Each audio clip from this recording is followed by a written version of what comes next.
The information shared on the Sky Women's Health podcast is for educational and informational purposes only and is not a substitute for professional medical advice, diagnosis, or treatment.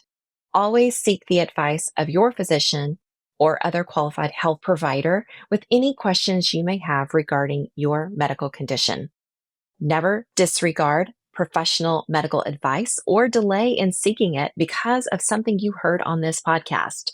Reliance on any information provided by Sky Women's Health, Dr. Carolyn Moyers, or any guests featured on the podcast is solely at your own risk.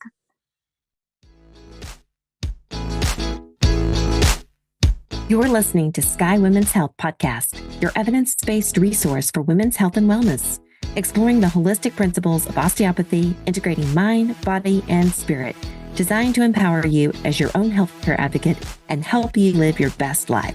I'm your host, board-certified OBGYN, Dr. Carolyn Moyers.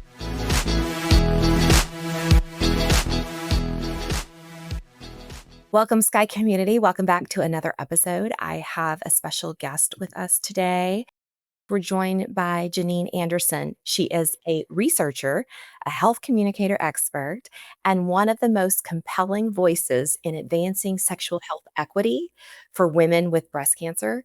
Dr. Anderson bridges the gap between patients and clinicians, uncovering that lived experience behind treatment decisions, medical trauma, and the unspoken burden of sexual side effects.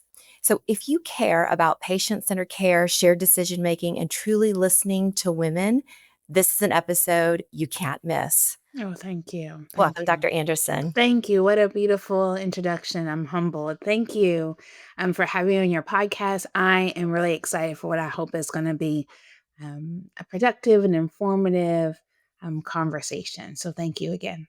Absolutely. I'm thrilled that you're here. I have to say, we just got back from the International Society for the Study of Women's Sexual Health Fall Conference, which was phenomenal. And you were on the fall faculty. So This was my first encounter with you. And I noticed with your first lecture, you were a very passionate speaker. You're very passionate about your research and what you do. And what really struck me with your last lecture is you're the only speaker who got a standing ovation. Oh, thank you. So, and I just kind of got tickled because we're at Ishwish. We're talking all about sex. You give this amazing presentation, and I'm like, the big O. She's getting I'll do it. The other big O, I guess. The yeah. Big O. Because I hope I didn't move. Well, if I move people in the other direction too, I'll take it. I'll take it. So you have described yourself as a conduit between patients and clinicians. What moment in your career made you realize that this is the bridge that's needed and you were the one who needed to build it? Oh, wow. That's a great question. So I if I may, I think my road to my current career, and I say this all the time, I am grateful and blessed to have it. It is an awesome responsibility that I gladly accept every day. Started off as a journalist. So I was a journalist and I was trained in the Black press in Dallas, Texas. I'm from Dallas, Texas. And so I was trained in the Black press as a journalist, and I was writing, and it's interesting to say I was a high school student. So I was a professional journalist in my high school years, writing about health equity when I didn't even know what that word was. I just knew that there were some neighborhoods in Dallas that had more resources and those people lived better, healthier lives than in other neighborhoods. As a high school student, I didn't have the conceptual understanding of the language, but I just knew that there was a difference, and that difference was tied to race and economics, and it just didn't seem right. But I went on to college, went to the University of Missouri, always thought that I was going to be a talk show host. I tell the anecdote that I had timed my career such that I was like, I'll be able to take over Oprah Winfrey's job. That was my only plan. I was like, by the time she retires, I'll be an adult and I'll just seamlessly become her talk show host replacement. Well, it didn't quite turn out that way, but I do have a love for people and asking questions. And so, from going from journalism to, I was a high school teacher in Dallas for 4 years and saw a lot of my students struggle with reproductive justice, had early or unplanned pregnancies, which really derailed their academic trajectories. I Sure. got frustrated. That was kind of the theme of seeing problems that I didn't have the training to address. Knew that they were problems, but didn't felt helpless. So I went and got a PhD from the University of Southern California, and I later on went to postdoctoral training. And I really started to hone in on two aspects, and that's women's sexual health and the role of the clinician, because I really believe that and we know this, that there are lots of challenges in the healthcare system, and some of them are system level challenges, but it never ceases to amaze me what happens when a patient has a listening, trusting, empathetic clinician. Good things happen for her health. And on the other side, when a patient does not encounter a clinician that she believes is actively listening and caring about her needs, we know that her clinical and quality of life outcomes go down. And so I just felt like if I could provide clinicians with training that they don't always get, right? They're not always getting social science, they're not always getting hardcore communication training. Sure. Not everybody has great bedside manner, as we call it. Right.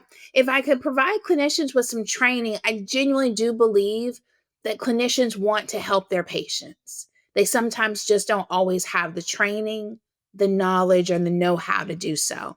And I'm here, as long as people will let me, to try to fill in that gap. Sure. So you started as a journalist I and then did. an educator and became a Hmm. researcher. So how does that training kind of shape the way that you listen to patients and the questions that you ask in your research? Yeah, these are great questions. Because I was trained as a journalist, I think my belief about how you acquire information is community focused first. Like as a journalist, we know what we know by asking people, asking experts, right? And oftentimes that's people who are actually living the experience. As a health journalist, I very rarely went to the hospital administrator first. I went to the patient to talk to them. As a teacher, I went to the students, like, what are your challenges? How can I help? And so I think part of my ethos as a researcher, as a woman champion, is to ask people who are actually living the experience, what do you need? What needs are not being addressed? Um, what questions do you have that you may not have even given yourself permission to think about, right? I think sometimes patients are very aware of the structure of our healthcare system. They are very aware of how much time they think they have. They have perceptions about what they think their clinicians care about or want to hear. And patients even know what they should say and shouldn't say so as to avoid the perception that they're a bad patient, a antagonistic patient, or just not a compliant patient. I don't like that word, but that's the one that Yeah. sometimes floats around. And so, because patients kind of know how to navigate properly, they don't always ask the questions they really want to know. I'm sure your listeners have experiences where they sat in a clinic room and they had some questions, and the flow of the conversation did not facilitate them asking those questions. And so they Right. leave the clinic room feeling like their needs weren't met. And for some patients, they then blame themselves. I didn't do a good job. I wasted my doctor's time. Or they then seek other forms of information, internet, family, friends, and that may Sure. not always be the most accurate information. And so, Yeah. As you're saying this, it's making me think of that role of trauma and mistrust. many patients that you worked with have experienced medical trauma, dismissal, or bias in healthcare. Mhm. And how does this history kind of shape whether they feel safe being honest about something as intimate as their sexual pain or their loss of desire? Yeah. Um, I said this in one of my fall course lectures, and I mean it. Like most, I don't want to say all, but I want to say most patients, and I mean most, have experienced some kind of trauma. And whether that is adverse experiences in childhood, whether that may have been less than loving, supportive relationships during adolescent or emerging adulthood, all the way to the more salient forms of trauma we think about, or not salient, but the forms of trauma we think about, um, abuse, violence, sexual assault, whatever the gamut is. Yeah. Um, Patients experience trauma and it lives in their bodies. The Trauma is beliefs. embodied. Yes. Um, uh, there's work about historical intergenerational trauma, the ways in which it changes inflammation responses, allostatic load. Um, and for listeners who may be saying, what does that mean? It just means that the trauma experiences from your grandma and your great grandma and your mom really do live in the DNA of your body. It changes the way your body responds to stressors, external stressors. And so that necessarily impacts the ways our bodies respond to current stressors. And sometimes for some women, it may manifest as sexual pain. And so it's not always just the biology of the woman. Oftentimes, we are finding the embodied nature of trauma shows up in unsuspecting ways. And then we add on current traumas, stressors in our lived experience, stressors that come from what we see in media and politics and culture. Yeah. And that sometimes makes its way to the bedroom. I think lots of people can imagine that after a long day, in whatever ways the day becomes long, good quality sex feels out of reach, even if you have a desire for it. And so I just like to add the experiences of the women I've talked to, that trauma can be another barrier to them achieving optimal sexual health.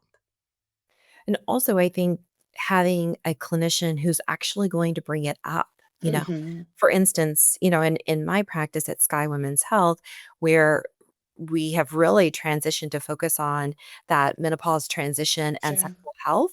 And so we're poised as that on every one of our initial patient intakes, on our annual exam, we do the sexual health questionnaire. So it's already there to say, "Hey, this is a conversation. This is open for conversation, right? Absolutely. I wanna hear Absolutely. about your sexual health and your sexual experience and what you think your barriers are." Hmm. But I that's not happening in so many Yeah. exam rooms. And so I think it makes it hard for patients to bring it up when they feel like they're going to be dismissed. Yeah, you mentioned dismissal. And so y- my research and lots from others would say that overwhelmingly patients want clinician initiated conversations about the most sensitive sexual health topics. Um, Patients usually have no problem initiating conversations about joint pain or insomnia, maybe even some weight gain. Because if we're honest, those kind of symptoms are not usually socially stigmatized, Right, right? So right, people talk about their joint pain to their butcher in the deli, right? Some things we just share openly with anybody who will listen. right, And right. so, if your patient is openly talking about their joint pain, great, that's a symptom that may need to be addressed, but it may not be the most pressing. And it may not be the symptom that creates the most burden in and the most challenge to their life. And so oftentimes in my research, particularly in breast cancer survivorship, sexual health and sexual dysfunction is the number one unmet need.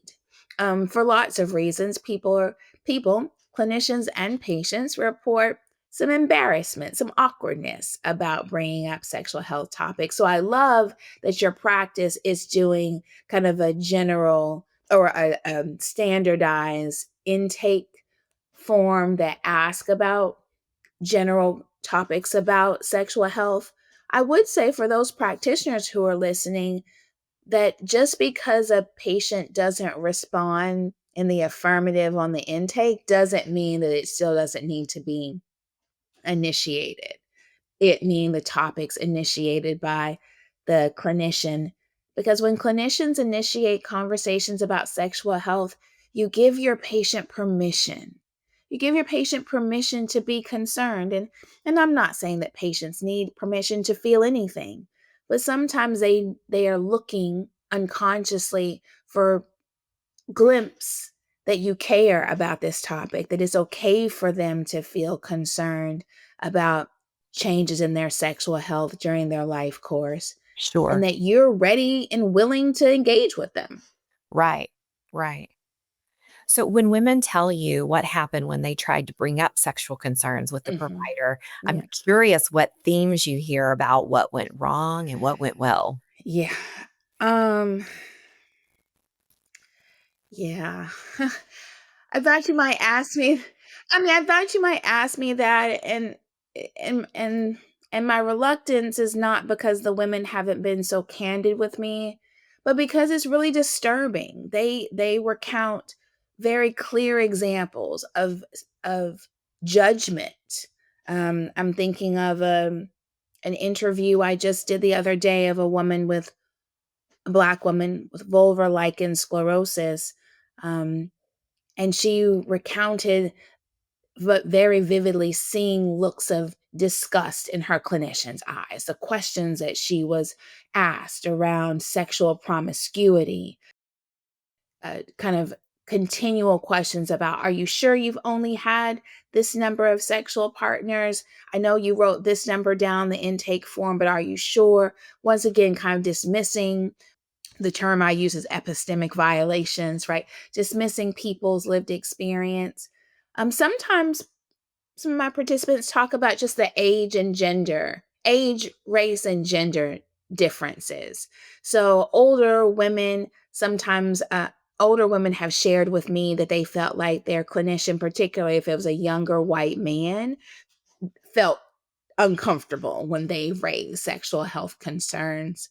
And then I'm a Southern researcher, so I'm in Memphis, Tennessee, and so the role of geography and culture also plays a role, such that um, there are such that what I found in my research is women have beliefs that their clinician will perceive them as bad or promiscuous or still interested in sex far beyond their time, right? You've reached a particular time in your age when you shouldn't really be interested in sex. So the fact that you're asking me about it says something negative about who you are as a proper woman. And some that has also come up. And so I do think that there are some cultural. A lot of shoulding, like we should Yeah, way, you should be you that should way. be. Yes. Yeah, and then also in the South, you've got to bring the religion into it, right? Because that is so deeply rooted in so many people's Mhm, perceptions and guilt around mhm. sex. Yeah. And I think that there are individuals who, yes, so the role of faith always comes up in my work. And faith, I think, is an important factor in healthcare because it can be deeply protective. It can be deeply protective. Mhm. In my work, women cling to their faith, to their prayer lives, particularly when they get cancer diagnoses. Many of Sure. them talk immediately about going to prayer, falling on their face, feeling like they know that God will heal them. And so in one way, their faith that sustains them, those faith beliefs can sometimes hinder them from full explorations of their whole self. in the ways that they understand their faith and understand their sexuality. And so I think faith is a complex factor that influences health. And I'm not sure that healthcare providers are well trained in how to navigate faith because people practice so many types of faith. Sure. Hmm. So I want to shift gears a little bit and talk about some of your research because your work highlights that sexual symptoms after breast cancer treatment are not minor side effects, that they change patients' quality of life and even lead to treatment non-adherence. I know you don't particularly like that term, but what are the symptoms that women are most struggling with and why do they often remain unspoken in medical visits? Sure. So, my research focuses on women with early stage hormone receptor positive breast cancer. And so these women are, for your listeners who have that diagnosis, they very well know the journey of sometimes chemo, radiation, or breast removal or conserving surgeries, and then adjuvant endocrine therapy. So either tamoxifen or a aromatase inhibitor for now the recommendation is like 10 years. It used to be 5, and now clinicians are recommending a 10-year regimen. And so 10 years, 10 years of a pill that in essence blocks estrogen means 10 years of a vital hormone to a See. woman's body Yeah. that, yes, prevents breast cancer recurrence, but changes her entire biome. Yeah. And so we have those women talk about, as you asked, some significant symptoms. Now, all of them are not the sexual kind. There's still joint pain and insomnia and weight gain and mental health challenges. But women in my studies report significant, and mine and others, like it's not just me, but mine and others report distress around things like loss of vaginal lubrication, loss of libido. So women are really struggling with, I was feeling normal and healthy, and now I look at my partner and there's nothing. One of the women I've talked to, she was like, it just feels like the light switch turned off, like it was a meat, like it just got flicked off. Yeah. And she was like, and that was distressing because it wasn't like a gradual, like that, reduction. It was like nothing. The lights are off. Women also talk about things like just a overall loss of sexual satisfaction, Like difficulty with orgasm? difficulty with orgasm, whether that's difficulty achieving orgasm or orgasmic disruption. You almost get there and you can't. And so then there's the related challenges, Dr. Moyer, because for women who are having partnered interactions, there's a partner who is also going through the changes in his or her partner's sexual health Sure. and the changes in their sex life that the woman's partner may not be aware of. So I did want to add that the one thing that my participants tell me is that the sexual side effects are most distressing because they were not aware of them. So they said to me, "Nope, I knew I was going to have hot flashes." So when they came, I was like, "Okay, I was prepared for this, or as prepared as I was going to be." When there are mental health challenges, participants have reported that their doctors are really quick to then prescribe lifestyle changes or medications to manage anxiety and depression. So I haven't had very many patients whose mental health changes they called unmanageable, even if they were distressing. But sexual health is different because unfortunately, research still suggests that it's the topic that's not initiated by clinicians or patients. So women suffer, and oftentimes in silence. Right. I hear you saying that they're not aware. Nobody's talking to them about the sexual side effects that, hey, your vagina may be dry and painful. You may have more urinary urgency or frequency or recurrent urinary tract infections. Nobody's talking to them about the genitourinary symptoms that may occur with that estrogen deficient state that they're getting from their therapy.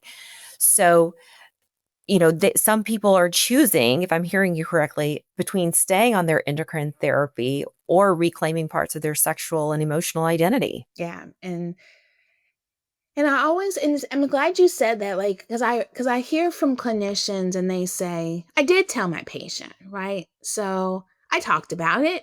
I mentioned it, and so then clinicians say, "No, it's part of the routine list of symptoms I share." And patients say to me in research, "Janeane, I had no clue this was gonna happen." So what is over time, it's led me to believe that maybe the symptom was mentioned, right? So maybe what's more accurate is that it's not that clinicians are just missing it completely, but the severity of the symptom, or that it may not show up for 3 to 6 months in the therapy journey, or what patients should expect, how they should talk to their partners. Maybe what's really happening is that patients feel so unprepared to engage in appropriate sexual health management, that Mhm. by the time they come to me as a researcher, they are a frustrated, exasperated, they are feeling like a loss of their femininity and this new normal that people told them about. They don't want any part of that new normal. Sure, And sure. so and because when people do have human agency, taking that once daily pill becomes negotiable. Whereas maybe when they started their regimen, they thought, okay, I'm going to take it. And then the side effects hit, and there's not the appropriate clinical supports and information supports. So they let it go. I mean, they stop taking the medication, and then the symptoms go away, and now you feel better. And so research would suggest that Black women are the least likely to initiate and maintain AET, or adjuvant endocrine therapy. And this is why our mortality and morbidity rates are still disproportionately high. And so when I talk to, individuals and clinicians like you, I try to make the connection that talking to your patients about their sexual health is not just a luxury. It really is a life or death conversation. Being able to prepare women to manage adverse sexual side effects for some women is the key to preventing morbidity. And I don't always think we equate good sexual health with life, but for some women, it's just as simple as that. Well, I mean, having dryness, pain, loss of desire in a relationship can create a lot of stress. Not only have you had this cancer diagnosis and Right. probably dealing with some body dysmorphism because then we've had breast removed, and Yeah, to top it off, like your vagina is no longer functional, and you don't have the language to communicate this with your doctor, much less your partner. You know, exactly. and then how does that lead to, breakdown in relationships and lack of Mhm. support in relationships? And I'm curious if you found that these symptoms actually carry a different weight or meaning or consequence among women of color.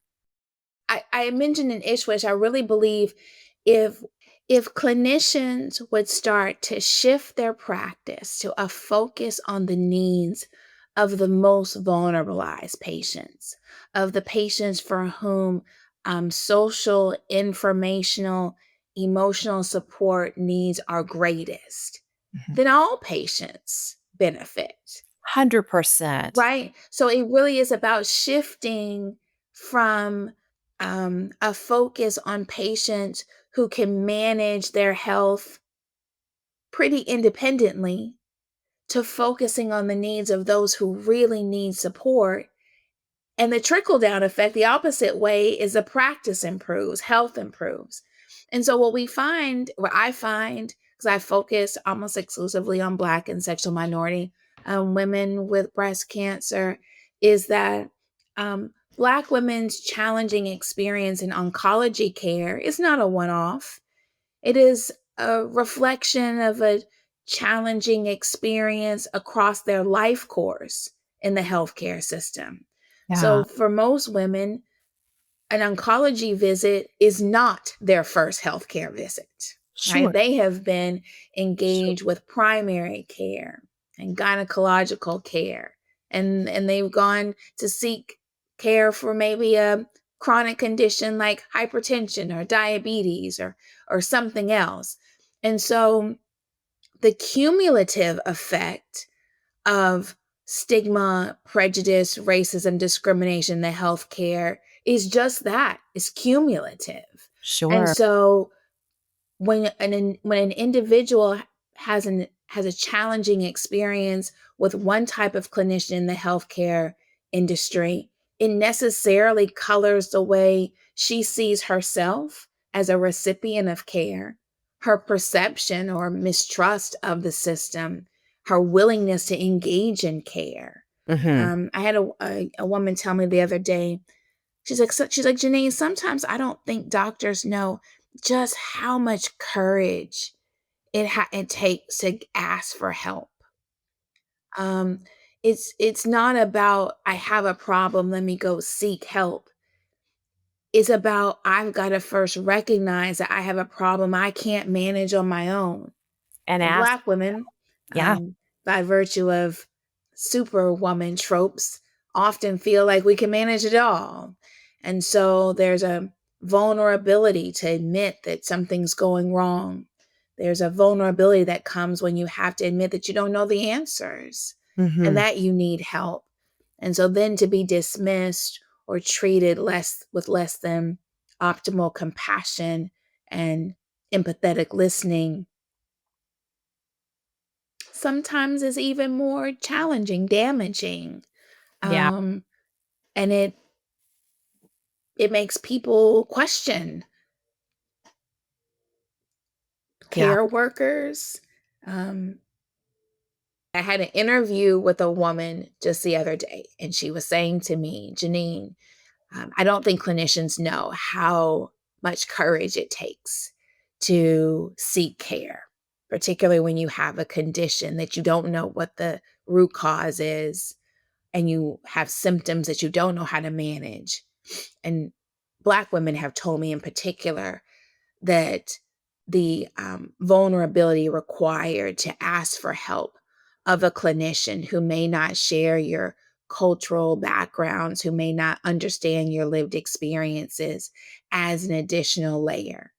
And so when that woman gathers the courage to ask for help to help manage her conditions, and she's met with judgment or lack of compassion, it challenges her sense of self. It challenges her sense of worth. It really makes her have to dig deep to really search for a clinician who can provide the appropriate care. And so, for individuals who may not have the finances, who may not have the kind of jobs where they can have multiple clinic visits or just navigate a convoluted healthcare system, that burden of trying to be vulnerable over and over and over again wears on them. Sure. Sure. As you're talking about this, it's just making me think about my journey in practicing medicine. Hmm. When I came out of residency, and in residency, you get to see all spectrums of care, Yeah. right? And take care of all types of people. What I've learned over the years, though, because in that system, we know that we've got systemic and structural barriers, right? Hmm. And oftentimes, it's this idea that the patient's lying to you. And why would that be, right? Probably as you're presenting, that they're feeling judged. And that's why I always say when people seem to open up to me and tell me things in the exam room that they tell me they would not tell a white male. You Hmm. know, that I couldn't tell my doctor this because of XYZ, and they sought me out because it seemed that it was an open book to open conversation to be had. Um, but I've learned that it is never my place to judge. It is my place to care for this patient where they are. But having the time and the space to allow for that is very challenging in our current medical system for people who are in the insurance model. You've Well, got 7 to 14, 15 minutes with yeah, your doctor. and it's interesting that you said something like clinicians sometimes, and I think some of this is unconscious. I don't.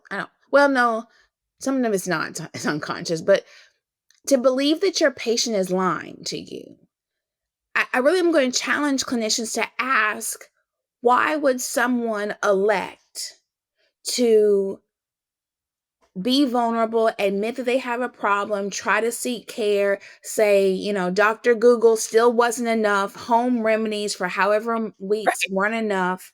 My symptom or my need is great enough that I'm going to request to take off work, find a babysitter, maybe lose out on a day's pay, navigate public transportation if you need to, try to find a ride.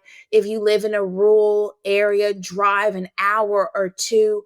Why, like literally, why would patients do all of that to come and sit in a clinic room to lie? Like I think when clinicians say that or their behavior suggests that, it means that they are ignorant to the multi-level challenges that some patients experience just to get in the clinic room.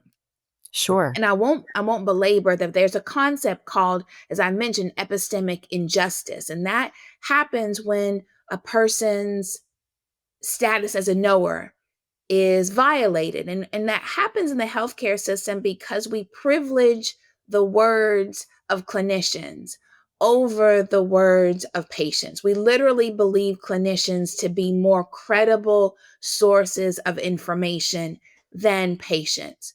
So when a clinician who is trained in this system to be skeptical, to investigate, to interrogate, what happens is those skills of investigation, interrogation necessarily mean that you're not co-creating, that you're not looking for facts together. It very much is a singular activity. The doctor is investigating the cause versus the doctor is partnering with his or her patient to identify challenges and solutions. It Yes. really is a paradigm shift that I Yes. think needs to happen if we're going to improve care. Agree. So we've talked about a lot of the challenges Sure, that are going on. sure. Life is hard, right? Every day it seems to be a little harder. We are out here doing the The good work, best we can with what we got. focused on women's health. Now, we already know that, I mean, we talk about minorities in healthcare, but let's not forget that, until 1993, women were not mandated to be included In in research. research studies. Come Absolutely. on. And what 5% is it Can you of say that our again? Because I think a lot of people don't know that. yeah, yeah. 1990. Women were not officially required to be in clinical trials until 1993. Mhm. And think about how many pharmaceutical products were made And we wonder before. why heart disease is the number one killer of women. I had a Mhm. young group of women ask me this last night, Mhm. "Why do we think that is?" And I'm like, "It presents differently than men." But it Absolutely. wasn't until 1993 that women were required to be in studies. So, Absolutely. of course, we're gonna miss it. We're not gonna recognize. And then only 5% of global research and development funding is allocated to women's health. I mean, come on. Come on. So just being a woman in healthcare can be challenging. And as we talk about, trauma and things, I just want to bring to light that, in my journey as a physician, I have learned to really listen to women and Yes. to treat their pain. For too long I mean, people come for a gynecologic exam, an Mhm. obstetric exam. That is a very vulnerable Very well. situation, Yes. right? And women do it best. I will say that. Yeah, Wo women do best. God, Women do it, and that's not just, like, placating, like, that literally is research that sure. female clinicians have their Oh, Okay, I thought you were saying like women would handle it best because I was thinking if men had to go through this, they would get an exam and No, a like procedure done. when But like you're talking about women providers. Yeah. yes, research suggests that when a patient, male or female, has a female provider, their clinical outcomes are better. So I mean, like when female clinicians, we have research, do it better. And Yeah. they have better patient satisfaction. Their patients report less decisional regret, more shared decision making. And so I don't know if that's where you were going, but I think we cannot miss in today's environment that this is why I'm even so more concerned about potential changes in federal funding to support advanced professional degrees for female-led healthcare professional disciplines, Sure. nursing, physical therapy, occupational therapy. Like it's not like this is a significant challenge. Challenge is probably an understatement to Yeah. the American health and I healthcare system if we don't absolutely. have professional women doing healthcare Mhm. work because Oh, women do it better. this is a beautiful sentiment. I love it. Yes. Yeah, Yes. women do it better. I love that. It's true, and I love that you're talking about the research has actually been done. Mhm. So go girls. Yeah. Um, I was thinking about how just addressing the pain and the procedures that we've done. Do we Okay. because for so long it's been the okay anesthesia, like you'll be okay, take a big deep breath, it's going to be over Mhm. in just a second, can't be that bad. No, the things that we put women through are horrible. Yeah. So I developed a pain protocol whenever I opened my practice. Okay, we're going to have a pain protocol for this, and then I invested in Pronox, so Mhm. nitrous oxide in the office, which is awesome. And if somebody wants it for their annual exam because they have a history of trauma and have anxiety, yes, let's do it. Mhm. Yeah. If somebody needs it for, a procedure, obviously, let's do it. I love to use multimodalities for that to address that pain because I recognize that that trauma has lives in the body and has to be addressed for there to Mhm. be a level of trust and for me to help the patient get the answers that they need. 100%. And so I was doing an exam or going to do an exam the other day for a patient, and she hadn't taken her bra off. And I said, this is an annual and we're going to address your breast health. And she was like, really? And seemed kind of offended by it. Okay. And I said, well, it is an important piece of your health, even if you have had a normal mammogram, to make Mhm. sure that we don't have any pain or masses or lesions or anything concerning. And she kind of took her bra off begrudgingly and then began to cry. Oh. And so we paused and took a moment, and I said, what's going on here and how can I help you? And so that's when she divulged to me that she had a history of trauma that involved her breast that was triggering for her. And so I said, okay, we either elect to forgo the exam or you can have Pronox for your exam. Here are the pros and cons, and elect it to let her make that decision. So, shared decision making is so important to everything that I do when I'm addressing, the menopause transition and sexual health. But I think that it's so important for patients to be able to communicate when their doctors whenever they're feeling this way rather than just going through it and adding to trauma, Mhm. right? So I want us to talk about some positive aspects for patient power and self-advocacy, and Sure. then also what clinicians can do come Monday in the office. Mhm. So for women who are listening and struggling silently, how can she best advocate for herself in the exam room? What language can she use to get that conversation started? So I think the best thing that part of what patients can do to increase their self-efficacy or their feeling that they can address their symptoms or take control of their health is to not feel like they have to do it alone and to involve their community and involve their social support network, whoever that may be. Sometimes that may be biological family, friends, and romantic partners. Sometimes that could be your good girlfriend, your hairdresser, and the girls in the yoga studio. So, whoever it is that supports an individual's health and wellness should, I actually believe, I've seen it in my research, that those are the women that are consulted prior to a clinic visit and a healthcare decision. So we've talked about, like you mentioned, shared decision making, and shared decision making is actually a long process that is Sure. much more involved than just a clinician providing a series or a group of suggestions. Sure. You kind of hear from the patient's perspective. How does that impact your life? What do you think you're going to be most compliant with? What is going to work for you in your life and your situation? A Yeah. 100%. Yeah. And I would add to that, being able to ask oneself, what are my values, beliefs, needs, and goals Sure. for an experience? And so sometimes a patient doesn't always know the answer to those questions separate from conversations with loved ones and social support. So sometimes patient empowerment to me is doing healthcare, um, managing life experiences and healthcare challenges in the context of community. I also like to remind all of my patients, participants, that you do have agency, that healthcare visit really is yours. I know in my research, older women sometimes say, well, I didn't ask my doctor a lot of questions because I know he or she is busy. They have a line of people in the waiting room and they have more important things to handle than what I'm here for. Wrong. That's your clinic visit. That's your time. And so take up space, Sure. ask questions. If you're not familiar with terminology, ask your provider to repeat themselves.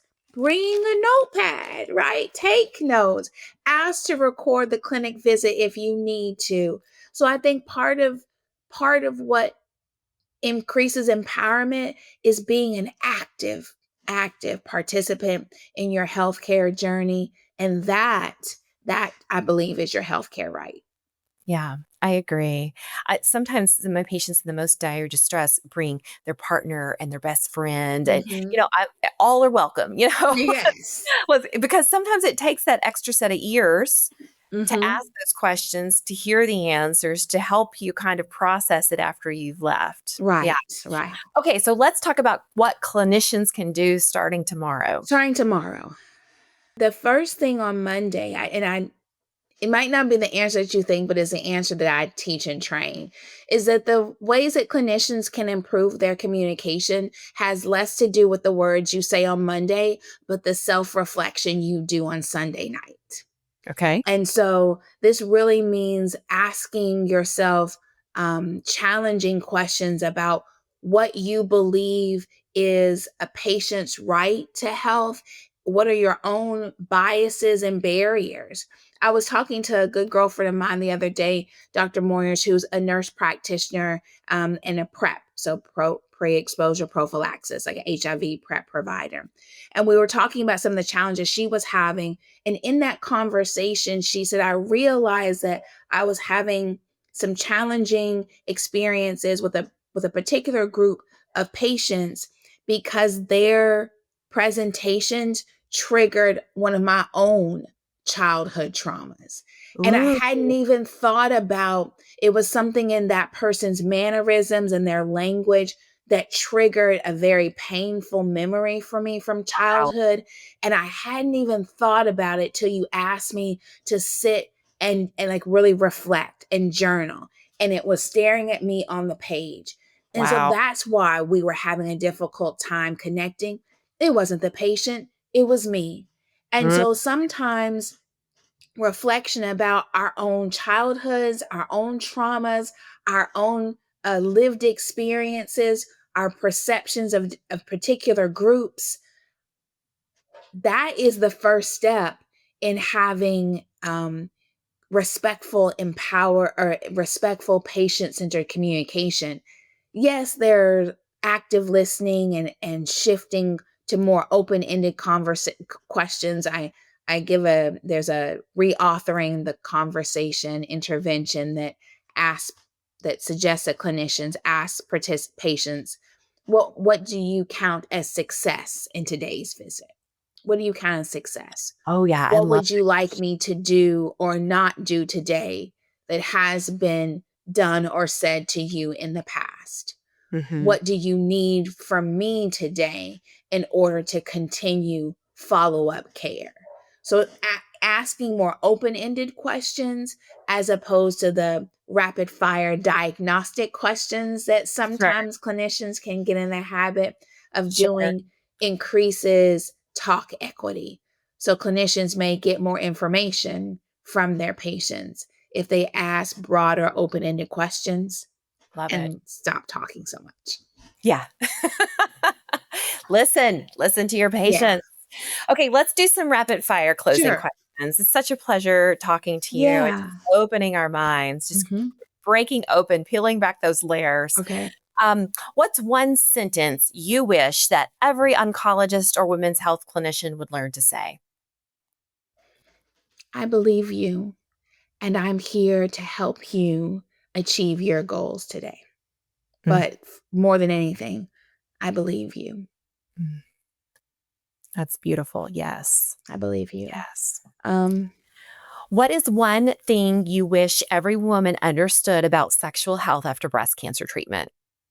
you deserve to have a good one. You deserve to have a healthy, um, active, whatever active means for that woman, sex life. You deserve good sex if you want it. And your clinician should help you get there. All right. If you weren't doing this work, what would your parallel life be? Would you be Oprah? You know, listen, Girl, in high school, I couldn't I wait to get I'm home to watch telling Oprah. you, yeah, it's not too late. It's not too late. No.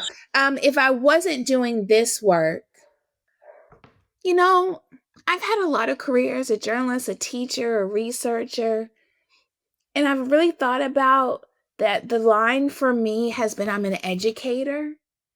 And so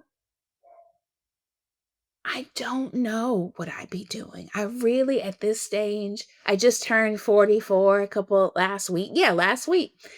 At 44, I don't know. I don't know what I'd be doing.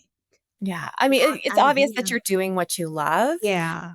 which for myself as well, I feel like I was meant to be an OBGYN. Like, I love taking care of women. Mhm. So, I mean, I think that's a good sign if you don't have a plan B, Yeah, because you I know? mean, because whether the job was like university professor or teacher, like you know what I'm saying, like I'm not It's all necessarily educating. because I'm Yeah. all yeah, I'm an educator at heart, and so I don't know any other career that I'd rather have. Well, thank you for joining us for Yeah, this thank powerful you. conversation. I hope that this episode opens your eyes to importance of communication, equity, and sexual well-being for all, but particularly for cancer survivor and cancer care. I hope that you'll share it with a friend, share it with a colleague who needs to hear this. And as always, we are here to elevate the standard of women's healthcare, one informed, compassionate conversation at a time. Until next week, be well.